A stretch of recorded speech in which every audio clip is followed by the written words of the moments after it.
Now, the rest of the story. Marty was a beginning law student who had the world by the tail. His father had spared no expense in preparing Marty for a brilliant legal career. His college professors had admired the young man, and now at 22 he had his master's degree and a beautiful fiancée from a wealthy family. For Marty, the future had never appeared so luminously bright. So his friends thought nothing of it when on July 16 he threw a festive party. None but he had the slightest idea of why that celebration had been held. None in his wildest dreams might have suspected.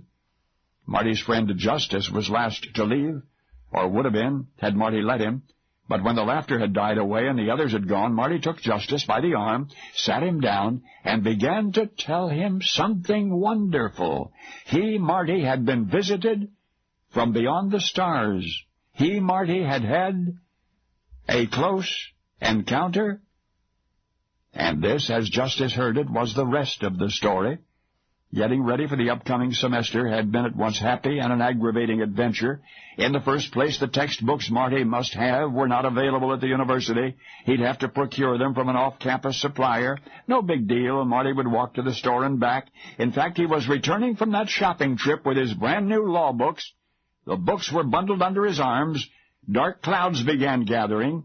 It was not so much that the clouds gathered as how they rushed together, swiftly, majestically, with apparent purpose, until in no time the sun's light was all but blotted out.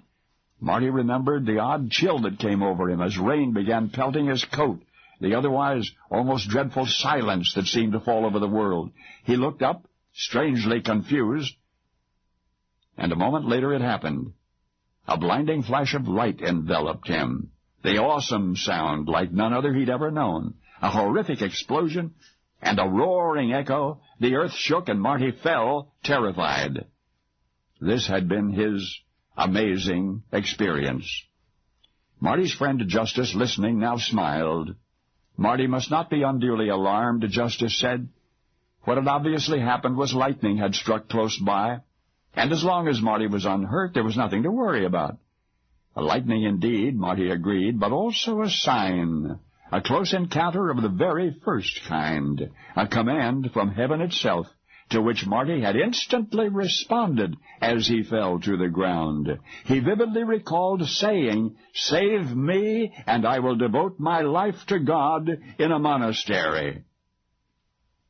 Justice was astonished, as were all of Marty's friends, when eventually they learned that that very evening the young almost attorney abandoned the good life for what he was sure was an even better one. The celebration had been a farewell party, Marty's grand goodbye to prospective wealth and prestige and all that he had known.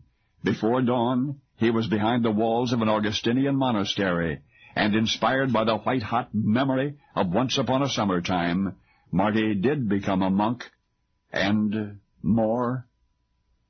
Oh, yes, you know Marty. As a 16th-century theologian and Protestant reformer, Martin Luther. The Martin Luther. Only now you know the rest of the story.